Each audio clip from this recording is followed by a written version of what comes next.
Hi అండి. మనం ఎప్పుడు వంట వండినా మనకు తెలియకుండానే చాలా గ్యాస్‌ని వేస్ట్ చేస్తూ ఉంటాము. అలా కాకుండా ఇప్పుడు నేను చెప్పిన టిప్స్‌తో వంట వండి చూడండి. మనం చాలా గ్యాస్‌ని సేవ్ చేయొచ్చు. ఒక నెల రావాల్సిన గ్యాస్‌ని 2 నెలలు వాడుకోవచ్చు. మీకు ఈ టిప్స్ అన్నీ ఉపయోగపడతాయని అనుకుంటున్నాను.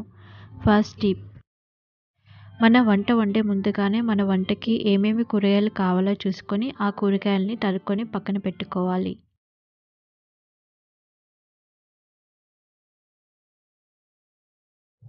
మనం ఎప్పుడు అన్నం వండేటప్పుడు బియ్యాన్ని ఒక అరగంట సేపు ముందుగానే నానబెట్టుకోవాలి. ఇలా బియ్యాన్ని ముందుగానే నానబెట్టుకొని అన్నం వండితే మనం అన్నం వండేటప్పుడు ఎక్కువ గ్యాస్ వేస్ట్ అవ్వకుండా ఉంటుంది.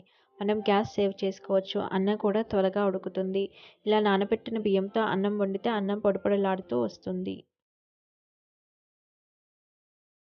వంట వండేటప్పుడు ఎప్పుడూ మంటని హై ఫ్లేమ్‌లో కాకుండా మీడియం ఫ్లేమ్‌లో పెట్టి ఉడికించుకోండి.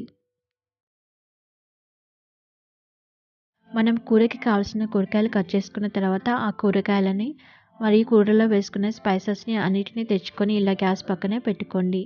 అదే దూరాన ఉంటే మళ్ళీ వెళ్ళి తెచ్చుకోవడానికి కొంచెం టైం పడుతుంది. అంతలోకి కొంత గ్యాస్ వేస్ట్ అవుతూ ఉంటుంది. ఈ విధంగా మనం కొంత గ్యాస్ని సేవ్ చేసుకోవచ్చు. స్టవ్ మీద గిన్నెని కానీ కడాయిని కానీ పెట్టినప్పుడు ఆ కడాయిలో ఏమి నీళ్లు లేకుండా చూసుకోండి. మళ్ళీ ఆ నీళ్లు ఆవిరైపోవడానికి ఇంకొంత గ్యాస్ వేస్ట్ అవుతూ ఉంటుంది. దాన్ని ముందే క్లీన్ చేసుకొని స్టవ్ మీద పెట్టుకోండి. మనం వంట వండేటప్పుడు మనం ఎంచుకునే గిన్నెలు ఫ్లేమ్‌కి తగినట్లుగా ఉండాలి. మరీ పెద్దదిగా కూడా ఉండకూడదు. మరీ చిన్నదిగా కూడా ఉండకూడదు. అలా కూడా గ్యాస్ వేస్ట్ అవుతుంది.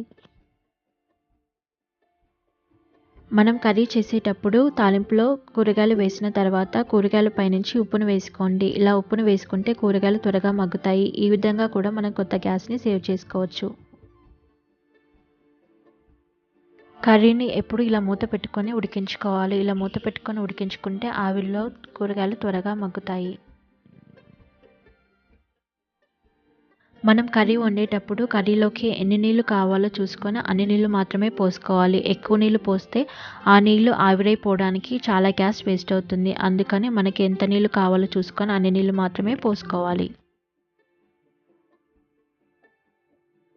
మనం కొన్ని సార్లు స్టవ్ మీద కర్రీని పెట్టేసి వేరే రూమ్‌లోకి వెళ్ళి వేరే పని చేసుకుంటూ ఉంటాము. అది ఓవర్ కుక్ అయిపోతూ ఉంటుంది. ఈ విధంగా కూడా మనం చాలా గ్యాస్‌ని వేస్ట్ చేసుకుంటూ ఉంటాము. అలా ఓవర్ కుక్ అయిన కర్రీలో కూడా చాలా పోషకాలు నశించిపోతూ ఉంటాయి. అలా కాకుండా స్టవ్ పక్కనే ఉండి మన కూర ఎంత మోతాదులో కావాలో అంత మోతాదులోనే ఉడికించుకోవాలి. ఐ హోప్ మీకు ఈ టిప్స్ అన్నీ నచ్చాయని అనుకుంటున్నాను. మీకు ఈ టిప్స్ అన్నీ ఎలా అనిపించాయో కామెంట్ రూపంలో కామెంట్ చేయండి. నా ఛానల్‌ని సబ్స్క్రైబ్ చేసుకోండి. Thanks for watching.